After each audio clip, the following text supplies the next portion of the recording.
to my urban garden?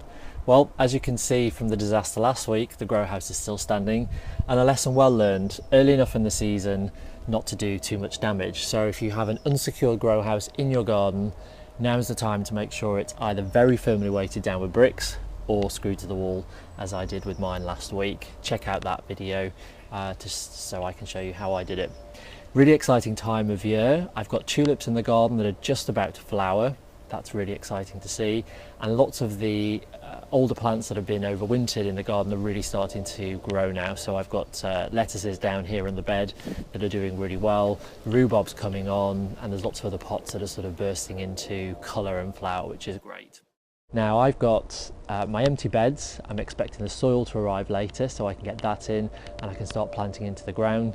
There's lots of other things that I'm going to crack on with today.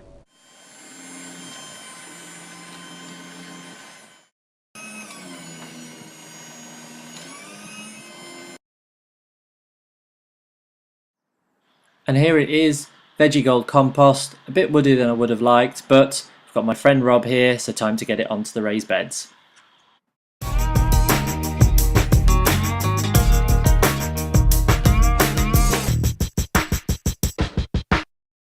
That's all the soil in the beds, which is looking great, and it's got quite a smell to it too. Lots of good stuff in here, which is fantastic. Now, one of the perils of urban gardening is all the urban wildlife that you've got around you. I have lots of neighbourhood cats, particularly Mickey next door, who will see this as one big giant litter tray, which is not going to be great for the plants, for the seedlings, and not very good for me either. So what I'm going to do is I'm going to show you how I've used this pea netting, which is just this stuff here that you'd often have for peas or beans to climb up. I'm going to put this over the top, as I have on my other beds, which has worked really successfully. Keeps the cats and the squirrels away, and then later on in the season also stops birds from sort of pecking at things as well. So I'm going to show you how that I'm going to apply that to these beds. Okay, so what you actually want to do is you probably want nails that are similar to this one here. You don't want them too long because they won't they'll poke through the wood, and you don't want that to happen. But you also want something that's got a little bit of a head on it too, so that the pea netting will kind of stick to something and not keep falling off. Pay particular attention to the corners. Now you don't need to go too far down. I'm just going to go sort of in the second groove down here, and just want to make sure it's sturdy. We'll leave it probably about a centimetre sticking out there, just so you can hook the pea netting on. Now I find that the netting can be a little bit, unless you stretch it really tight, which I don't like doing too much because it's then a bit difficult to get off and can rip sometimes. So I prefer a few more nails, probably putting them about 20 centimetres apart, and putting them all around the bed.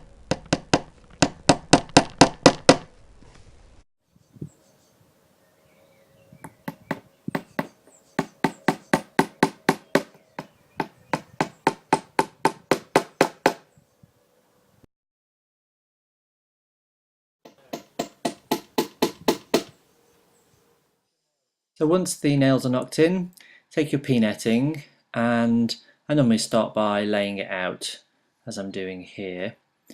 Now I know that this particular pea netting is 4 meters long by 2 meters wide, and my bed is 2 meters long, so I'm just going to lay this across the bed here so I can see where I need to make my cut. It's a good idea not to lay it all out because it's currently all wrapped up, which is good for my needs. Then I take a cut a couple of centimetres longer than I need, so I've got plenty of spare.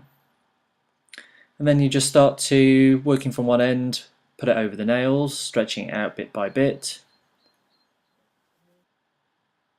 working from another side, and putting a cane with a plant pot on the top just to provide a bit of height so that I've got a bit of give in the netting. And there, I'm done. So that's the netting finished. Easy way to keep your crops from being dug up by squirrels, cats, all that sort of stuff. Now you'll notice that there's quite a bit of netting left over here. That's a good thing. That means that once plants start to become established and they get bigger, these can just be raised up. That'll raise the level of the pea netting, and then this just provides that extra float that then can be moved further up, and that just provides more protection through the growing season for plants. Once they're really established, they can then be taken up, and there's less chance that the cats will find this attractive. Squirrels still might be a bit of a problem, but it's not usually until the autumn when they start digging around lots that that needs extra protection. This pot of mint has been growing in this pot, and it's time to repot it.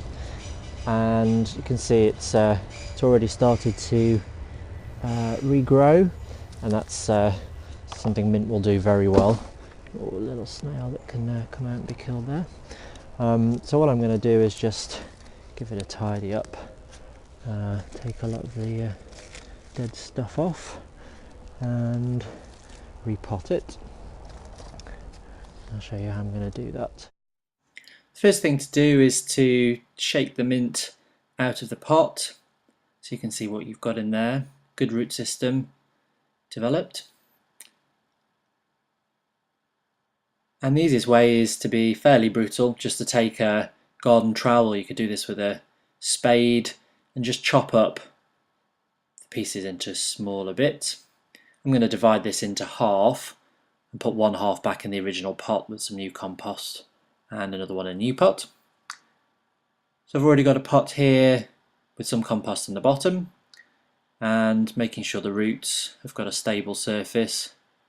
Put a bit more in the bottom there just so that the new mint growth is level with the top, and just feed in some compost. This is multi-purpose compost around the sides,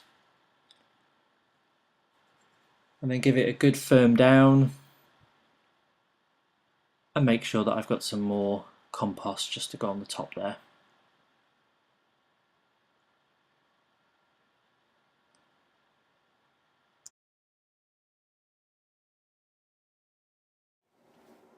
There we go, its new home next to the raised beds.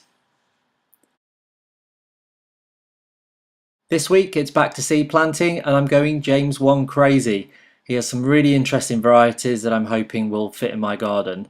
Already potted up in seed trays and mini pots and put in the grow house. I'll show you how these get on in a few weeks.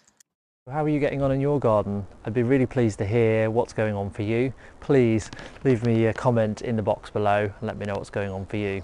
That's it from me this week. I'll see you next time.